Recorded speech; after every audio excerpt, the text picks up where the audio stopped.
André Moada, donc je suis coach de soccer, entrepreneur, motivateur. J'aime ça motiver les gens en fait, les motiver les gens à aller dans le positif. Que ça soit des clients, que ça soit de la famille, des gens proches, j'aime ça motiver les gens. Parce que quand tu coaches des jeunes tout âge en fait, bah, ça dépend catégorique d'âge. Quand tu coaches, tu es dans le domaine du foot, c'est sûr que tu as toujours besoin de motiver ta troupe, comme on dit, ton équipe, avant les matchs, durant les entraînements. Il y a toujours besoin de certains joueurs qui ont des problèmes de manque de confiance en soi. C'est très important toujours de, comme on dit, le football, c'est 90% mental et 10% technique et physique. Le soccer, c'est pas simplement une entreprise qui offre des services de soccer, simplement. C'est plus que ça. C'est que Amplify Soccer, ça va te redonner. Ça veut redonner aux jeunes déjà. Ça, c'est important.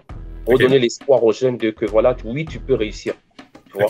Oui, tu peux réussir. Motiver le jeune qui a le manque de confiance en lui, qui est pas sûr de lui. Amplify Soccer, c'est ça que ça fait, c'est redonner espoir aux jeunes que voilà, non, il peut réussir dans la vie en tant qu'homme déjà à la base, parce que c'est de bâtir des hommes, développer des hommes, et en tant que joueur aussi et athlète. Donc c'est pour ça que j'ai bâti Amplify Soccer, parce que moi déjà, quand j'étais au secondaire, j'avais un manque de confiance en moi parce que je joue au foot. Voilà. Et il y avait un coach qui croyait en moi et l'autre qui ne croyait pas en moi. Donc là, ça balançait. Et dès que j'ai changé d'école, tu vois, il y a un coach qui a cru en moi. Et voilà, tout a changé de là. Tout a changé. Voilà, tout a changé de là à cause d'un coach qui s'est assis avec moi, qui m'a expliqué. Et il a cru en moi. Les autres coachs, ils n'avaient pas ce truc-là. Donc moi, j'ai dit, à travers mon histoire, je vais créer Amplify Soccer. Et ça va être ça l'histoire. C'est vraiment à tous les jeunes qui manquent de confiance en soi, qui ils ont de la difficulté. Ben voilà, on va créer Amplify Soccer et à travers ça, moi avec mon expertise, mon histoire, je vais t'inspirer, je vais te motiver, puis on va travailler ensemble après. Coach, déjà, c'est très important de savoir communiquer. Déjà, voilà, communiquer, la discipline, savoir diriger et gérer. Voilà, ça c'est très important. Voilà le rôle d'un coach. Comme je viens de dire, voilà, c'est vraiment ces mots-là, comme je viens de dire, diriger, gérer, planifier, mettre la discipline et rassembler aussi un effectif, une équipe, une famille, parce que c'est pas facile de coacher déjà. Donc c'est ça. Et une cohésion dans une équipe là, ça c'est très important et c'est très difficile. Déjà, avoir un profil, un peu comme je t'ai dit au début, début, communicateur. En tant que coach, tu es psychologue, planificateur, tu es homme d'affaires, tu vois, il y a beaucoup de choses que tu gères. Il y a plusieurs volets qu'on gère en tant que coach. Là. C'est ça. Donc, tu as tout ça là. Tu es présentateur, tu as beaucoup de choses. Donc, ça, c'est le profil vraiment en tant que coach. Parce que tout ce que je t'ai nommé, c'est ce qu'un coach fait. Il faut qu'il sache présenter. Il faut qu'il sache communiquer. Il faut qu'il sache planifier. Si tu ne sais pas planifier les entraînements, comment tu vas… Tu ne peux pas donner un entraînement.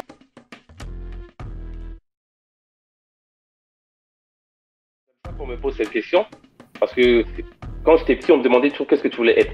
Et moi, je disais, mon rêve, c'était d'être entraîneur de soccer. Voilà. C'était pas policier ou quoi que ce soit, c'était entraîneur de soccer. Voilà, carrément.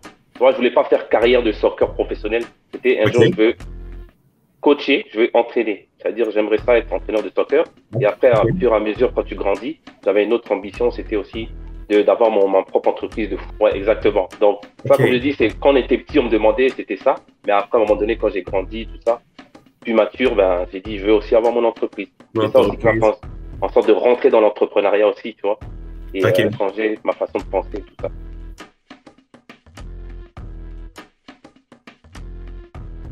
Donc, ici, qu'est-ce que vous avez comme moi? Moi, j'ai fait le PNCE. Voilà. Donc, quand vous avez un programme, c'est un programme des entraîneurs nationaux. Voilà. Ici au Canada, je l'ai fait. Et après, vous avez comme le S1, le S2, le S3 et le S7. Voilà. Donc, ça, c'est les certifications en tant que coach que vous devez aller chercher pour être coach de soccer, en fait. Mais le PNCE, voilà, le PNCE, c'est plus pour tout coach qui veut être coach de basket, hockey, soccer, voilà. Ça, c'est le PNCE. Mais pour le soccer, on a le minimum à avoir pour exercer en tant que coach, c'est ça? Il y a pas mal de coachs qui m'ont marqué, comme il y a Pep Guardiola que j'aime beaucoup. Voilà. Pep Guardiola, c'est un coach que j'admire beaucoup. Émile Jacquet, le coach de France. Émile Jacquet aussi. Voilà, voilà. Et ça, c'est c'est vraiment ces coachs-là qui m'ont inspiré. Vraiment. Émile Jacquet, Pep Guardiola. Voilà. Après, il y en a d'autres. Hein. Il y en a d'autres qui m'inspirent. Mais Pep Guardiola, c'est le seul qui m'a vraiment... J'aime sa philosophie. J'aime comment il sent le foot, comment il mange le foot.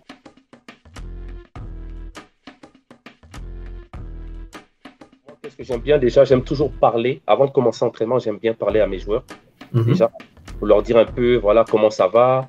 Est-ce que vous avez passé un bon week-end? Tu vois, un petit speech là au début. Ça va un peu, si tout le monde va bien, ok, on peut commencer avant de commencer.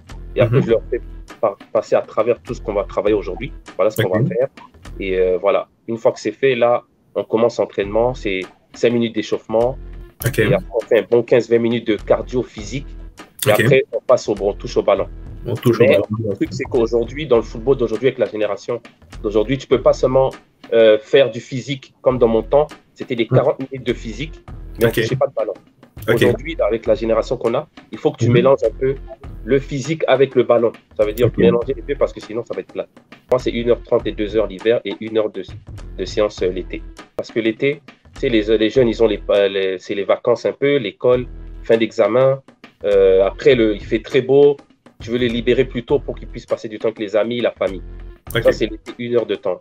L'hiver, c'est différent. Je fais 1h30 de séance ou 2 heures parce qu'il fait froid dehors. Toi, tu veux les garder. Puis ils sont au chaud, ils s'entraînent. Tu sais, l'hiver, il n'y a pas grand-chose à faire. Donc, il faut garder les jeunes actifs et productifs. Ouais, en tant que coach, déjà, c'est le défi que j'ai survécu, c'est avoir des joueurs qui ne sont pas coachables. Ça, il faut le dire, c'est un défi quand même. En tant que coach, quand tu as des joueurs qui ne sont pas coachables, c'est pas facile à gérer un entraînement ou tu vois, une équipe parce que tu as des joueurs qui, comme j'ai dit, ne sont pas coachables. Donc là encore, comme j'ai dit tout à l'heure, il faut savoir avoir la relation, comment bâtir une relation avec le joueur. Il faut être psychologue en même temps. Donc c'est un peu compliqué par rapport à ça. Mais comme j'ai dit, moi, je crois en mes capacités en tant que coach. Donc, ça a été un obstacle, mais j'ai su le surmonter. Donc c'était un des défis que j'ai eu. D'autres défis par rapport à Amplify, c'est aussi les terrains de soccer l'hiver. Trouver des gymnases, c'est un peu compliqué.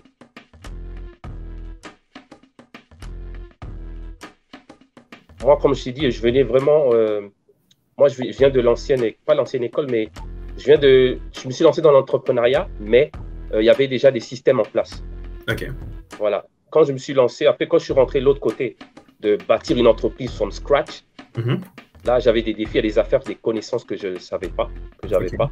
Donc, c'était compliqué un peu. Tu sais, je ne savais pas c'est quoi la première étape, tu vois. Donc, c'était ça vraiment mon défi, là. Mais comme j'ai dit, il faut faire ses devoirs tout le temps, faire ses recherches. Et voilà, j'ai appris au fur et à mesure avec le temps. J'ai des mentors qui m'ont expliqué un peu comment ça fonctionne. Et après, j'ai appliqué, puis j'ai fait ça moi-même. Donc, voilà.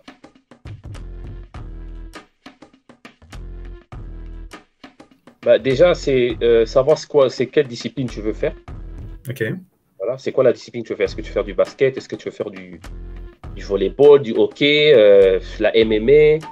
Voilà, c'est du golf, je ne sais pas. Donc, déjà, il faut te renseigner c'est quoi que tu veux. Déjà, un. Et deux, essayer pour voir si tu vas aimer ça. Et après, si tu aimes ça, ben, juste aller prendre les informations, t'inscrire, que ce soit dans un club ou aller chercher un coach privé.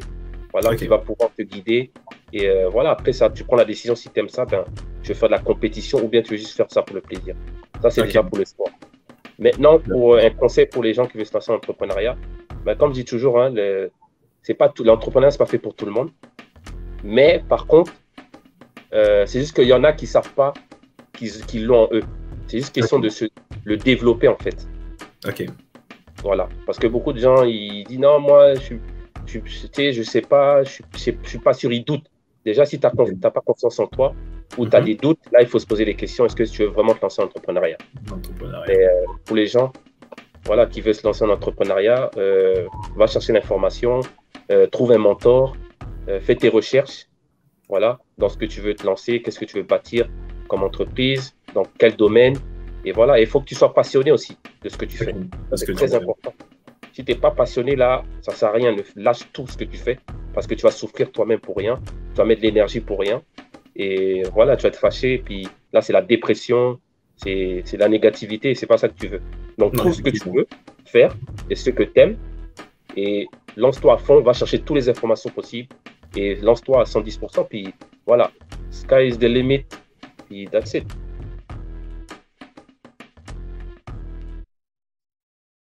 Bah, moi, comme je dis toujours, ça c'est mon petit slogan tous les matins. Restons concentrés, la communauté. Okay. Voilà. Pourquoi restons concentrés? Quand je dis restons concentrés, c'est pas juste rester fixé sur quelque chose et tu fais rien. Non, quand je dis restons concentrés, c'est éviter les distractions autour de vous, autour de nous là dans la communauté, et concentrons-nous sur le positif. Peu importe la pandémie, on sait qu'on a perdu du monde, on sait ce qui se passe, mais restons concentrés dans nos objectifs pour réussir en tant que communauté, se rassembler. Comme on dit, l'union fait la force. Voilà. Donc, très important, restons concentrés, la communauté. C'est très important de rester concentré. Parce que si on ne reste pas concentré, les choses ne vont pas bien aller. Et ce n'est pas ça qu'on veut déjà, qu'on est déjà dans la pandémie. Donc, on veut de la positivité dans la communauté. Et là, je vois qu'il y a quand même des choses qui commencent à se faire. Et voilà, on va tous grandir ensemble. Donc, ça, c'est mon dernier message pour la communauté.